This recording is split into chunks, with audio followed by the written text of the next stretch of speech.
The amnesiac youth saved by my husband cornered me against the wall and leaned in close to kiss me. With bloodshot eyes, he said, "This is to repay my gratitude." I pushed him away with a backhand. If you want to repay gratitude, go find my husband who saved you. His eyes welled up with tears. "But I only like you, sister. In my hometown, the custom is that the debt of saving a life, marrying me, in return, a kiss counts as paying back half the favor. Once I marry you, the debt will be completely settled." As soon as she finished speaking, a very soft chuckle came from the corridor. My husband, Qi Yanxu, who had returned early from court, was standing there. His smile was gentler and more elegant than anyone else's. All the officials at court respected him as a true gentleman, but only I knew he was a man of ruthless means. The last guard who touched my wrist is now guarding the border in Mobay. The censor's son who dared call me sister-in-law was punished that very day to copy the analects at the Imperial Academy for 3 months. He walked toward me step by step, his smile unfathomably deep. My heart skipped a beat. This time, neither of us is going to have an easy time. I had only been married to Qi Yanxu for 3 months, but I had already figured out a pattern. This powerful prime minister,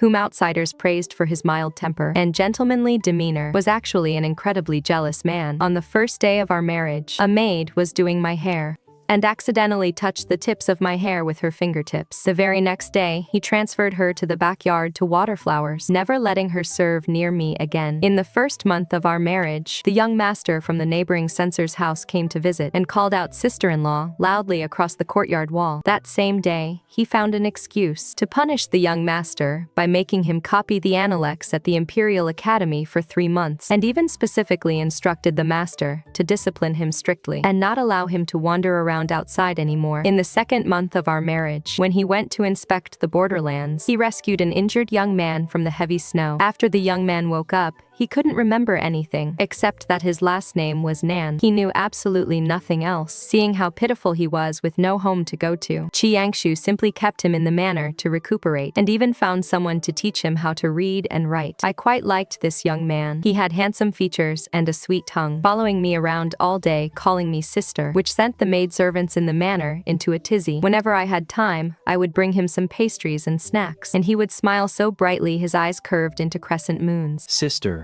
you really are the best person in the whole world." Who could have anticipated that his so-called way of repaying my kindness would actually lead to him pinning me against the wall on a certain morning in our 3rd month of marriage? At this very moment, right now, was clutching the back of his hand, which had been smacked red, standing under the eaves and glaring at Qi Yanxu with a face full of grievance. "Master, I am just repaying your kindness." Qi Yanxu stood there with his hands behind his back. On his face was a smile that anyone else would have praised as gentle, yet his voice was as cold as ice. Oh, just how do you plan to repay this kindness? Xiao Nan stiffened his neck and declared righteously, In my hometown, the rule is to repay a life-saving favor with one's body. Master saved my life, so I must definitely repay this debt. But I don't like Master.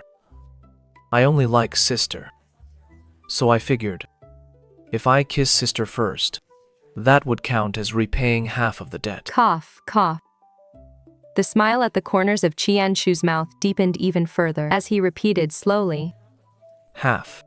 Xiao Nan nodded vigorously, his face full of absolute certainty, with a matter-of-fact look on his face. "Right. 1 kiss counts as paying back half of it. When I grow up in the future, I will marry sister with great pomp and ceremony. That will count as fully paying back master's saving grace." Couldn't you ask me first if I'm willing? Xiao Nan blinked his large, clear eyes, suddenly looking enlightened. "Sister pushed me just now, so it was because you were shy." I did that because you startled me. Qi Yanxu reached out and gently pulled me behind him to protect me. His tone was still so gentle it could practically drip water. Young Master Nan, my wife is timid. She cannot handle this method of repaying gratitude of yours. The person who saved your life in the snow back then was me. If you want to repay this gratitude, just direct it at me. Xiao Nan tilted his head and pondered for a moment, his eyes suddenly lighting up, as if he had just figured out some profound truth. "So master also wants me to kiss him once to repay the favor." The eternally unchanging gentle smile on Qi Yanxu's face finally froze completely this time. Behind his back, my shoulders shook from holding in my laughter. I quickly covered my mouth tightly with my hands. This young master of the Nan family could truly anger someone to death. Qi Yanxu took a deep breath, forcing down the crack in his composure, and and returned to his refined and calm demeanor. No need. If you truly wish to repay the favor, leave on your own once you've recovered. I have no need for your repayment. Xiao Nan immediately furrowed his brows tightly. Looking so conflicted, he seemed on the verge of tears. But my life was saved by Master. If Master doesn't let me repay the favor, won't I become an ungrateful scoundrel? No, no. We of the Nan family value integrity and honor the most. Debts must be paid, and life-saving favors must be returned tenfold. This is only right and natural. I couldn't help but chime in. But didn't you say just now that you already paid back half? Xiao Nan tilted his head and thought about it seriously, then nodded as if suddenly realizing something. That is true. Then I only need to pay back the remaining half. He turned to look at Qi Yanxu, his eyes incredibly sincere, his tone completely earnest. Sir, how about I kiss you too? That would make it a whole favor. Qi Yanxu was completely rendered speechless, standing there in silence for a long time. This utterly absurd farce finally ended with Qi Yanxu's dark face, gesturing to two guards, who half-dragged, half-persuaded Xiao Nan back to his own room. As Xiao Nan was being dragged away by his arms, He was still shouting at the top of his lungs. Sir, I really don't mind. It is not like a little touch would hurt. Don't be so old-fashioned, sir. Qi Yanxu stood there, his expression as sour as if he had just swallowed a whole fly. Beside him, I was holding back my laughter, so hard my stomach hurt. I carefully reached out to tug at his sleeve, tentatively, trying to soothe him. Husband, don't be angry anymore. He is just an immature kid who doesn't know any better. Qi Yanxu suddenly turned his head to stare at me, his eyes dark and carrying an indescribable trace of anger. A kid? He is 19 this year.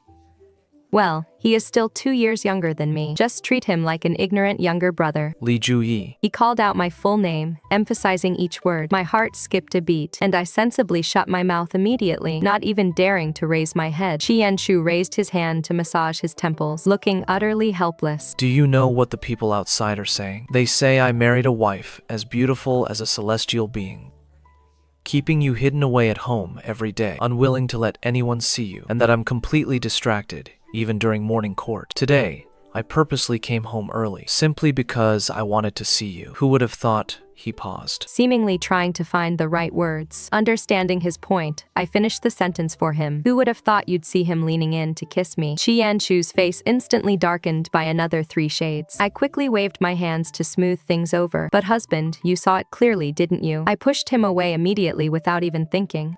My heart definitely didn't waver, only my hands moved. Qi Yanxu stared at me in silence for a long while, then suddenly let out a soft sigh and pulled me tightly into his embrace. I knew. He rested his chin on the top of my head, his voice muffled and carrying a hint of barely perceptible grievance. I just can't stand anyone getting so close to you. My heart softened instantly, and I gently patted his back in response. I get it. You're just a giant jealous jar. What did you just say? I said, hubby, you are wise, mighty, and have an extraordinary presence. The male lead let out a cold snort and did not press the matter further. I thought this little storm had blown over, but reality proved that I was far too naive. The next morning, Qi Yanxu went to the palace on official business, while I leisurely ate breakfast in the backyard. Suddenly, Xiao Nan popped out from the shadows, holding a bunch of wild flowers in his arms, with a bright, sunny smile on his face. Sister, these are for you. I took the bouquet, stared at him suspiciously, and asked, are you trying to thank me again? Xiao Nan shook his head, sat down on a stone stool, and looked at me with his chin propped in his hands. His lordship talked with me last night. I looked up and asked, what did you talk about? His lordship said thank you gifts are fine, but I'm not allowed to kiss you, elder sister. He said you are his official wife, so only he is allowed to kiss you. Xiao Nan pouted as he spoke. His lordship is really stingy. I almost spat out the porridge in my mouth. I can't believe Qi Yanxu would talk such nonsense to a child. And then, I pressed further, trying to sound calm. Xiao Nan said solemnly. So then I asked his lordship if I could repay the favor in another way. His lordship nodded. As long as I don't kiss you, it is fine. I felt a sudden sense of foreboding. How do you plan to repay me? Xiao Nan smiled very happily. I told his lordship I want to be your personal bodyguard and protect your safety. His lordship agreed. I almost dropped the bowl in my hand. What on earth? His lordship said yes, but there is a catch. Xiao Nan held up a finger. He said I must have superb martial arts and be able to handle assassins. So I came to see you today, elder sister, hoping you could evaluate me and see if I have what it takes. I stared at him, utterly bewildered. Evaluate what? Xiao Nan stood up, took a few steps back, and waved at me. Elder sister, come beat me up. What are you talking about? I said, elder sister, come over here and beat me up. He repeated it with utmost sincerity. His lordship requires me to be able to take a beating, so let's give it a try. Don't hold back, elder sister, and see if I can take it. I stared at him as if looking at a fool. I'm not doing that. Xiao Nan grew anxious. Sister, you have to hit me. If you don't, how will we know if my skills are enough to protect you? I let out a long sigh. Even if I hit you, what good would it do if you held your ground? At most, it just proves you can take a beating, not that you actually have any skills. Xiao Nan froze for a moment. Then, it registered. You make a good point, sister. He scratched his head and grinned.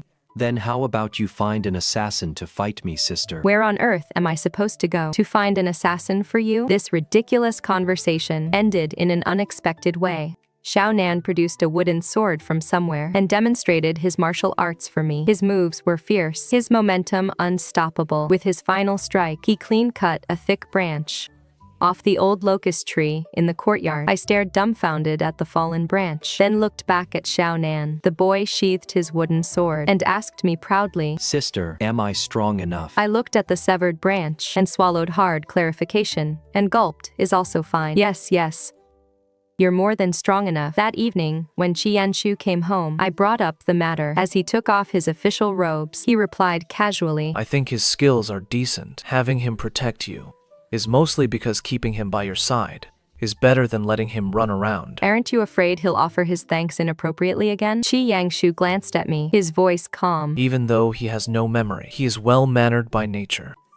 After I reminded him yesterday, he has been acting with propriety. How can you be sure? Because people who are truly ill-mannered would not make a special effort to explain themselves. Qi Yanxu paused for a moment. Besides, I am currently investigating his identity.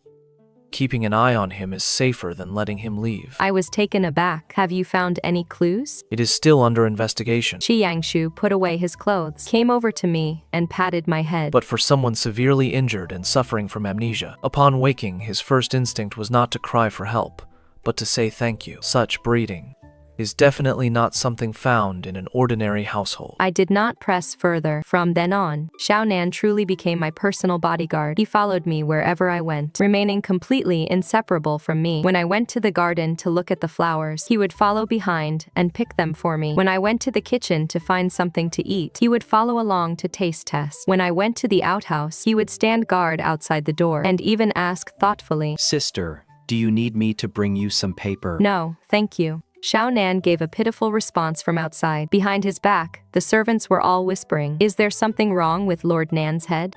I kept quiet.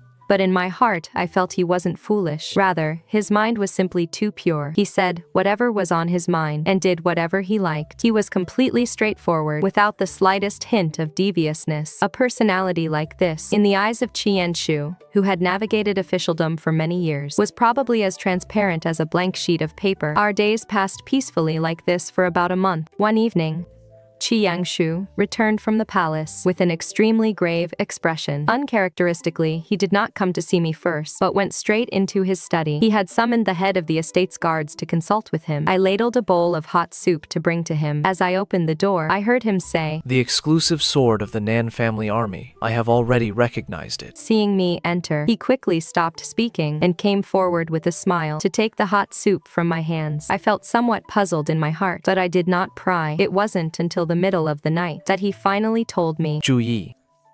I have mostly uncovered Xiao Nan's background. He is the eldest son of the Nan family from the north, named Nan Huaiyu. I nearly leapt out of bed. Is that true? Qi Yanxu gently held me down by my shoulders and said in a low voice, Keep your voice down. There was internal strife in the Nan family. His uncle colluded with the enemy to rebel and set an ambush while he was inspecting the border, pushing him off a cliff. He barely survived, but lost his memory and just happened to be rescued by me. I was completely stunned. So you had already guessed this? From the very day he woke up, he lost his memory, but his posture when holding a sword, his reaction to protect his vital areas when attacked, and even the way he bows in greeting normally, all reflect the conduct of a military family's disciple. I sent people to investigate in secret and obtained key evidence over the past few days. Then why didn't you mention it before? I didn't think it was necessary. He can't remember anything, so telling him would be pointless, rather than having him worry all day long. It is better to let him recuperate here in peace. Moreover, He glanced at me. you are quite fond of him, aren't you? I only think of him as a younger brother. I understand. There was a hint of amusement in Qi Yanxu's tone. Precisely because of this, I kept him around. 3 nights later, Qi Yanxu went into the palace to discuss important matters and had not returned for a long time. I finished my dinner alone and went to bed early. In the middle of the night, I was suddenly startled awake by a loud commotion. Before I could figure out what was happening, Nan Huaiyu burst through the door, holding a cold, gleaming blade in his hand. His face was completely stripped of its usual childish innocence, and he said solemnly, Sister,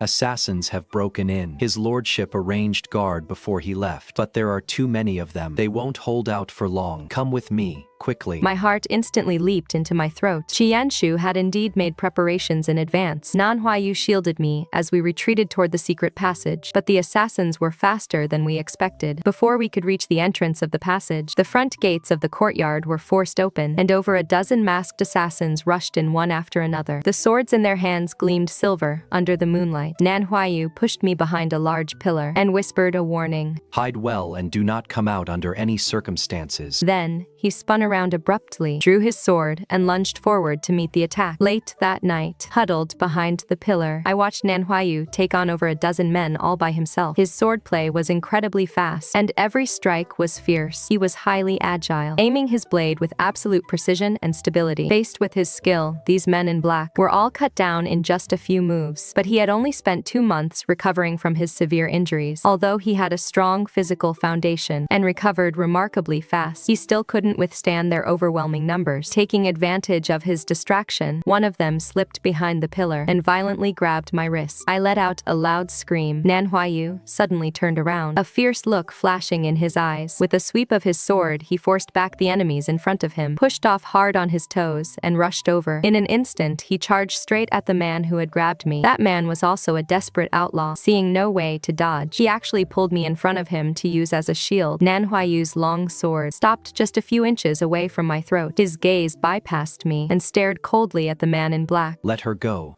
Young Master Nan, no matter how fast your sword is, can it be faster than the sharp blade in my hand? He held a dagger, pressing it against my neck. Nan Huaiyu stared fixedly at the blade, his teeth clenched tightly. Just then, he suddenly let out a muffled groan. Someone had struck him on the back of the head from behind. His gaze instantly lost focus. Huaiyu. I cried out his name loudly. He shook his head violently. In his daze, some fragments of memory seemed to flash through his mind. He muttered something in a low voice, but I couldn't hear it clearly. Just when I thought I was certain to die this time, I suddenly heard a loud noise, and a troop of government soldiers rushed in. The leader wore a dark red official robe. The moment Qi Yanxu saw me being held captive, his eyes turned as cold as freezing winter frost. Yet he did not panic. With a wave of his hand, 3 short daggers flew out, piercing the hand of the assassin holding the blade. The man shrieked and let go. Losing my balance, I fell forward, only to be caught in a warm embrace. Qi Yanxu shielded my face against his chest, his voice deep and low. Don't be afraid, I'm here. I expected trouble tonight. So the reinforcements were already waiting at the nearby intersection. Hearing this, I felt both angry and like crying, so I gave a soft reply. Nan Huaiyu walked over, with several streaks of blood smeared across his face. He glanced at Qi Yanxu, then looked back at me. He suddenly spoke up. My lord, I remember some things now. Qi Yanxu looked up at him. Nan Huaiyu clutched the back of his head, his tone of voice completely devoid of his former cheerfulness. My head took a hit just now, and I remembered the Nan family. I remembered my father and my uncle's true colors. I remember it all. I was stunned. Qi Yanxu fell silent for a moment. I understand. He first ordered the guards to take Nan Huaiyu to clean up his wounds, and then held me as we returned to the bedroom. Once inside, the maids hurriedly brought warm water and ointment. He personally applied the medicine to the cut on my neck. The lamplight illuminated his face, which was as cold as ice, yet his touch was incredibly gentle. I secretly observed his expression, feeling somewhat uneasy, although I didn't know the exact reason. I had seen this look before. Last time when Nan Huaiyu kissed me, he looked just like this. I tried to ask, "Are you angry?" He ignored me, carefully applying the medicinal liquid to the wound on my neck with absolute precision. Is it because of what happened tonight? I didn't get myself captured on purpose. What did you call him just now? What? He set down the medicine jar, looked up at me, and said in a very steady voice, You called him Huaiyu just now. My heart couldn't help but skip a beat. In that moment of urgency, it just slipped out. I didn't realize anything was wrong at all. I was terrified back then, so I just... You have never called me by my name. He cut me off. 3 months of marriage. You call me husband, commander, or a big jealous jar. But you have never called me Yangshu. Yet for him, whom you have known for less than a month, you call him so naturally. My lips parted, but at this moment, I truly did not know how to respond. He stood up, walked toward the window, and turned his back to me. The moonlight stretched his shadow very long, casting it right beside me. He suddenly laughed, a laugh that carried a distinct chill. Tell me the truth. Do you feel even a shred of romantic affection for him? No. I panicked, ignoring the wound on my neck. I stood up from the bed. I only think of him as a younger brother. You know that perfectly well. He turned his head, his eyes staring fixedly at me. A younger brother. You sew sachet pouches for a younger brother. Your eyes turned red with worry when you saw him injured, and just now when you called his name. The tenderness in your tone. Even you probably didn't notice it, did you? Are you just being unreasonable? You leave early and return late every single day. I guard this massive courtyard all by myself. It is rare for me to have someone to talk to. What is wrong with me treating him a bit better? He saved my life. If not for him tonight, I would have lost my life long ago. He is the target of the assassins. Qi Yanxu's voice grew quieter. That group of people came for him. You were just dragged into it. Every moment he stays in this manner, your situation becomes more precarious. I ordered him to be your attendant. Not because he could protect you, but because I wanted to keep a close eye on him and figure out his background. Yet, look at you. You actually treat him like close family and even call him by his full name so affectionately. I trembled with anger at his final words. So what if I do? Do you think there is something improper between us? I stared at him. What kind of person do you take me for? Qi Yanxu did not utter a word. Though we were only a few paces apart, it felt as if an abyss lay between us. After a long silence, he spoke first. Get some rest. With that, he turned, pushed open the door, and left. The sound of the door closing behind him was very soft. I stood frozen in place, letting the sound of his footsteps gradually fade away as he headed toward the study. That night, I curled up on the bed alone, tossing and turning without sleeping a wink. Outside, the moonlight was round and bright. As I looked at that bright moon, I suddenly felt how absurd it all was. Just during the day, we were still laughing and bickering with each other. Yet, by nightfall, things had escalated to this point. I act with a clear conscience. Yet, I happened to run into the most jealous man alive. But the trouble was, had I really never called him by his given name? As I pondered carefully, it seemed I indeed never had. Calling him husband was merely proper courtesy. Calling him my lord was just a daily routine. Calling him a jealous jar was just teasing. Yet, the two words Yanshu, I had indeed never uttered even once. Why was that? Was it because, deep down, I always saw him as that unattainable leader, rather than my beloved husband? I couldn't say for sure, but I realized one thing with absolute clarity. His gaze tonight was truly full of sorrow.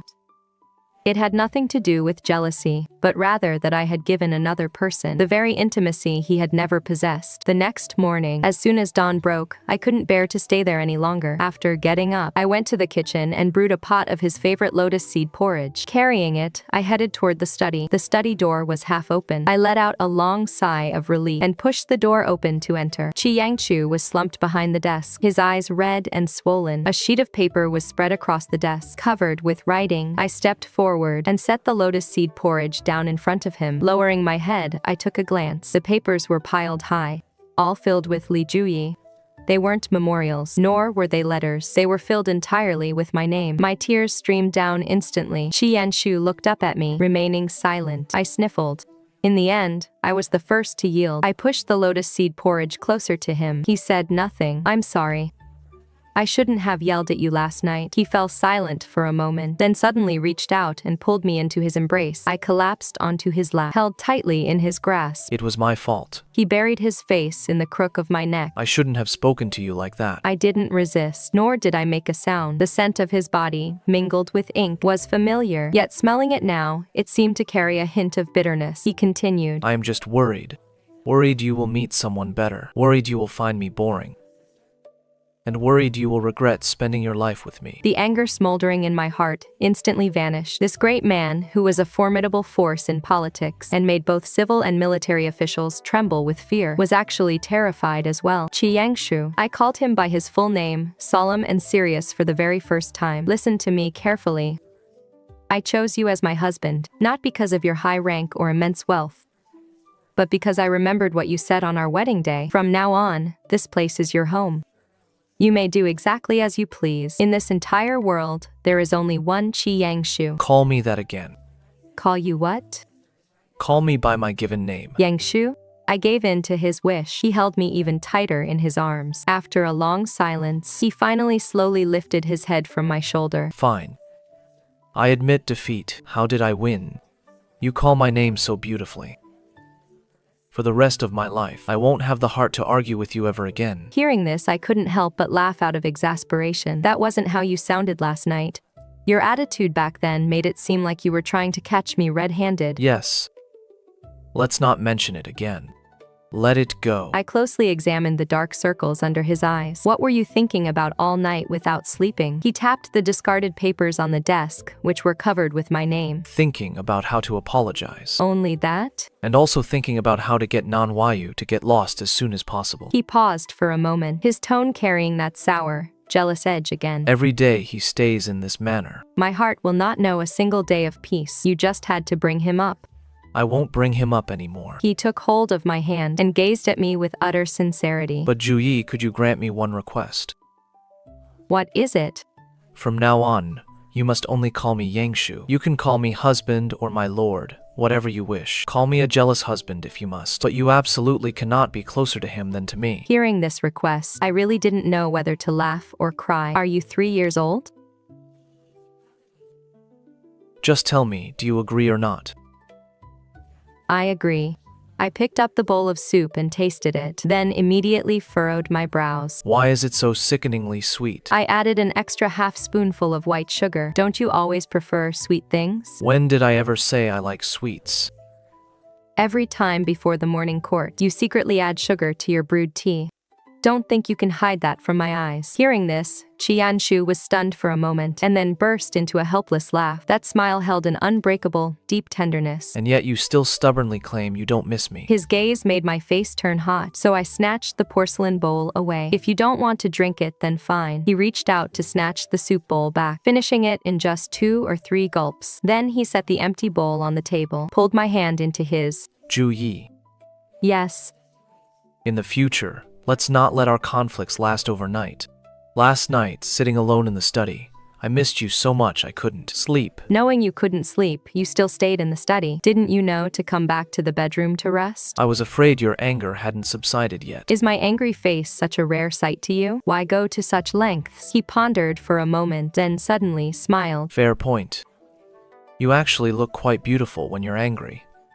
Let's just forget it. This guy is still so annoying, even when he is complimenting someone. That argument eventually passed, just like that, without a clear resolution. But I understood that once certain words are spoken, they are like nails driven into wood. Even if you pull them out, the scars remain. Fortunately, our feelings for each other were deep enough, and the conflict hadn't cut too deep. But that boy, Nan Huaiyu, had no idea that because of him, Qi Yanxu and I had almost ended up sleeping in separate beds. He only knew that the master and I seemed to have had a conflict, but then seemed to be fine again, so he ran over to find me. Sister, does the master hate me? Looking at his completely innocent face, I let out a sigh. He doesn't hate you. He just dotes on me too much. Nan Huaiyu tilted his head and pondered for a long time, before suddenly coming to a realization. Oh, so the master is jealous. You've only just realized. He pondered a bit more, and suddenly beamed with joy. Then should I go explain things to the master? I really just wanted to express my gratitude. Staying far away from him is the best explanation you can give. Nan Huaiyu shook his head, only half understanding, and ran off. 3 days from now, Qi Yanxu dispatched a troop of elite soldiers to escort Nan Huaiyu north. Before leaving, Nan Huaiyu came specially to bid me farewell. He stood before me, having changed into the black martial attire Qi Yanxu had prepared for him. With a sword at his waist, he looked high-spirited from head to toe, completely different from the half-dead youth he had been at the beginning. Sister, I am about to set off. I pulled a purse from my sleeve and gave it to him, stuffed with some loose silver and dry rations. Take care on the road. Nan Huaiyu took the purse, looked at it over and over, and suddenly asked me seriously, Sister, once have my revenge and reclaim the Nan family. Can I come back and marry you? I choked on my own breath. You still remember that? I said I wanted to express my gratitude. That kiss counts as half of it. There is still half of it left. Once I get that other half and add it to the first half as my expression of gratitude, I'll be able to marry you, sister. I was completely helpless. And do you know what the other half is? I don't, but I'll work hard for it. I let out a sigh, glanced at the man standing not far away, the stone-faced Qi Yanxu, and whispered a warning. Don't work hard anymore. Let me tell you what the other half is. It is getting my husband to forgive you. If he doesn't agree, whatever you're planning will be in vain. Last night, the two of us had such a fuss because of you that we almost slept in separate beds, believe it or not. Nan Huaiyu blinked, turned his head to look at Qi Yanxu, and suddenly grinned. I understand his lordship's temperament now. His bark is worse than his bite. Once I become stronger than him, he'll have no choice but to agree. If you become stronger than him, I'll be the one in even more trouble. Nan Huaiyu laughed heartily. He leaped onto the horse's back. He pulled on the reins, turned around to look at me, and suddenly raised his voice. My lord, I am leaving. Treat my sister well. If you ever dare to mistreat her, I will definitely come back and take her away. Qi Yanxu walked over to my side and wrapped his arm around my waist. What secrets did he just whisper to you? I'm not telling you. Li Zhuyi. I squinted at him. Zhuyi, what did he say to you? He said he'll come back to marry me. How dare he? Of course he has the guts. He is now the young master of the northern border, commanding 100,000 elite troops. I teased him on purpose. Do you think I should leave with him then? Or should I stay? Qi Yanxu stared at me intently for 3 seconds. Suddenly, he swept me up into his arms. Husband, what are you doing? We are going back to our room to have a chat. What are we going to talk about? About who exactly you belong to. Indeed, the matter did not end just like that. Only a few days after Nan Huaiyu left, an official impeached Qi Yanxu, claiming he harbored a rebel of the Northern Territory and that Nan Huaiyu harbored treacherous intentions. In the imperial court, Qi Yanxu remained calm and unyielding, refuting them one by one. He submitted solid evidence proving the conspiracy of the Nan clan, showing that Nan Huaiyu was falsely accused rather than a criminal. Although the emperor looked displeased, he did not lose his temper in public. After court was dismissed, I asked him, "Will there be trouble?"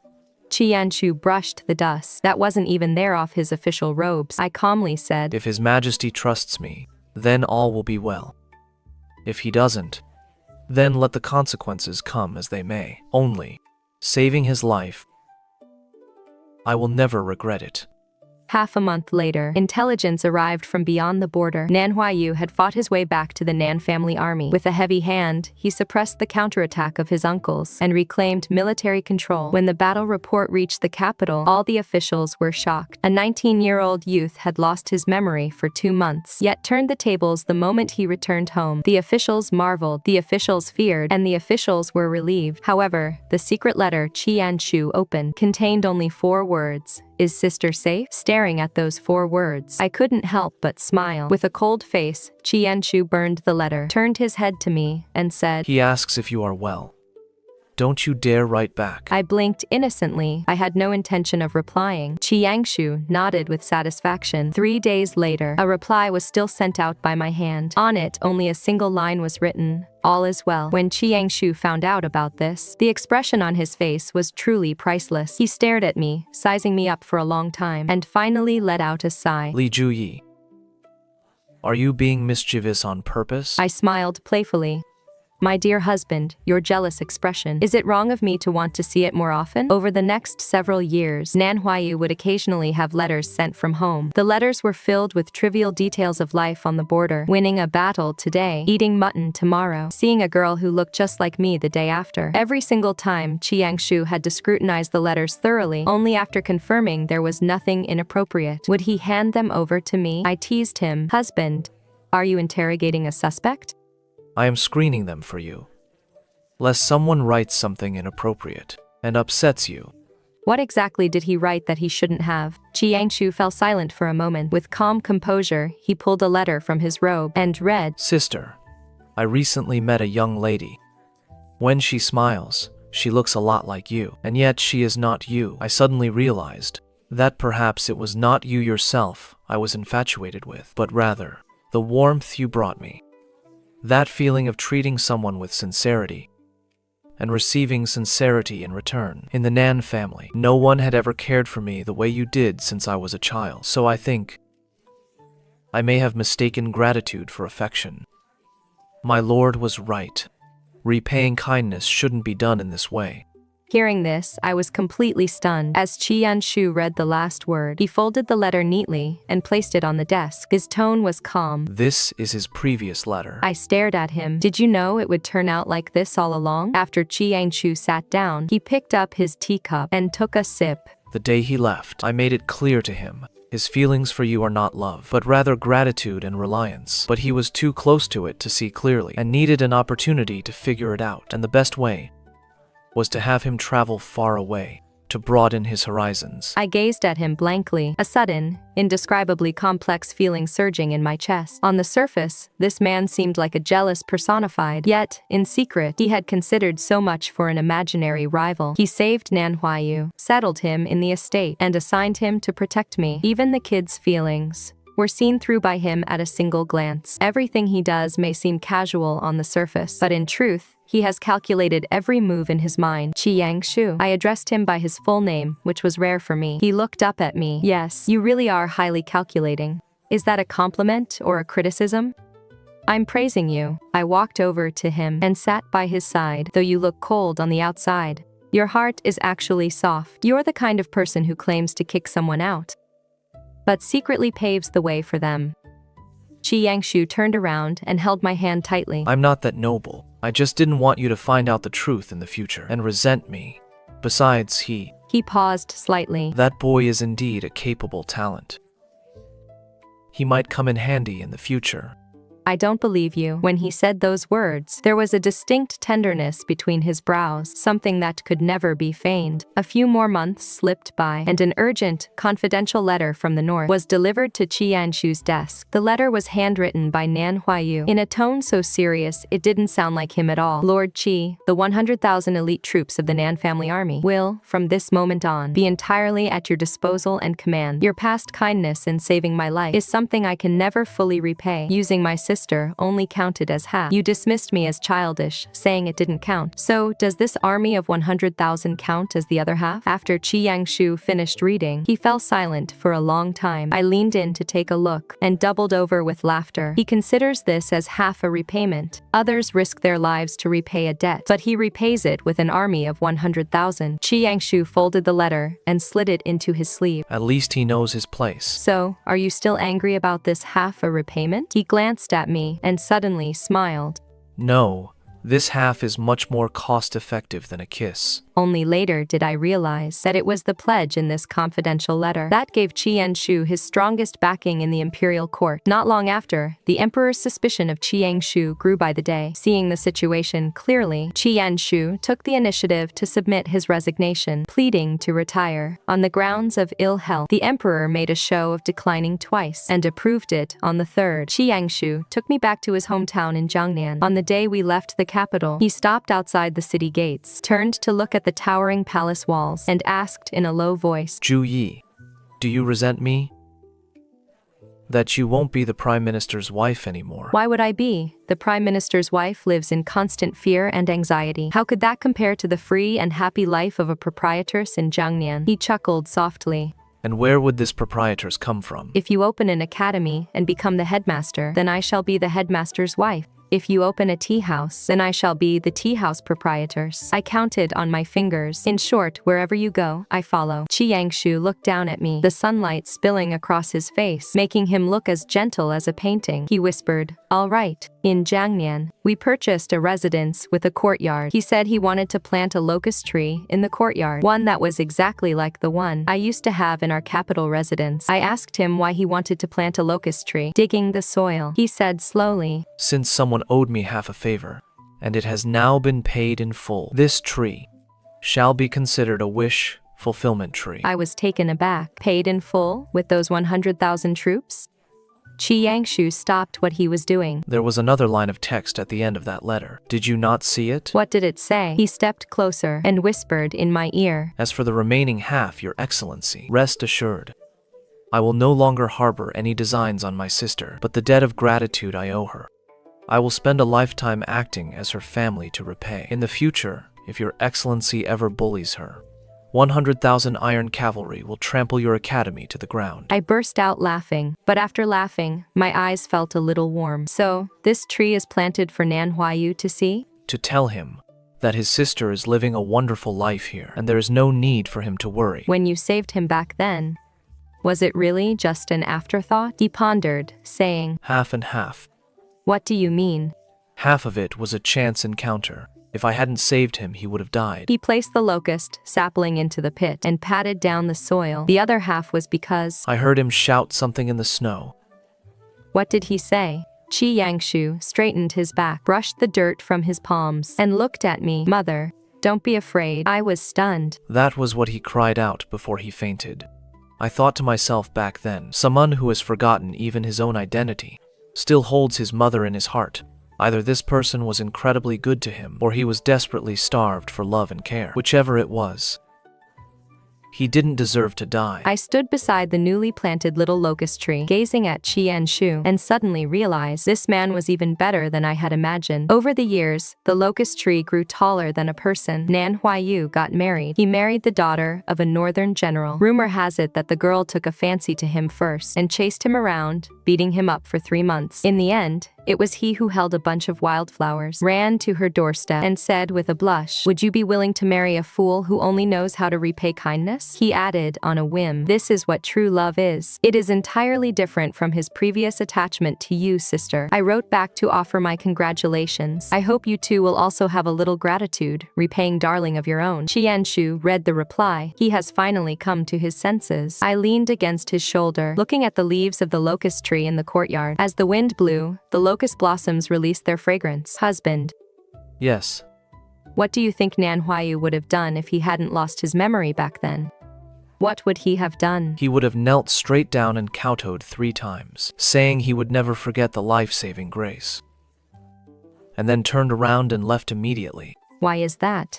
Because the eldest young master of the Nan family, with his memory intact, would not mistake gratitude for affection. Qi Yanxu looked down at me. The time he lost his memory was his one and only indulgence in this lifetime. He said whatever he wanted to say, and loved whoever he wanted to love. So you never actually resented him? Qi Yanxu did not make a sound. He simply reached out, plucked a small sprig of locust flowers, and tucked it into my hair. Only after a long while did he softly say, I am grateful to him. Grateful to him for what? Grateful to him for accompanying you during his period of lost memory, getting you through the time when I was the most exhausted and had no time to look after you. My eyes suddenly grew hot and welled with tears. This jealous man. It turned out he had seen everything all along and kept it all in his heart. It was not that he didn't get jealous. He just kept jealousy and gratitude strictly apart. The locust flowers bloomed exceptionally well that season, filling the entire courtyard with fragrance. Standing beside the flowering tree, I recalled the boy who had said he wanted to kiss me to repay his debt of gratitude. He had long since married, had children, and moved on with his own life, while Qi Yanxu and I, in our own passage of time, kept each other company through all these years. Oh, right. Afterward, I finally asked Qi Yanxu exactly when he started to no longer dislike Nan Huaiyu. He thought about it. From the very moment he called you sister. Why is that? Because what he called you was sister, not madam. He knew you were my wife. Yet he insisted on calling you sister. This proved he knew his boundaries. So from the very beginning, you knew he wasn't that kind of person? Qi Yanxu smiled. Hard to say. but I was willing to take a gamble. And if you won? If I won, He took my hand. I'd gain a pretty decent brother-in-law. I smiled and leaned into his embrace. In the distance, the locust blossoms drifted down, just like that time back in the courtyard of the capital. Only this time, no one would suddenly pop out to say they came to repay me, but those stories of gratitude are all firmly engraved in the rings of this locust tree. Ring after ring,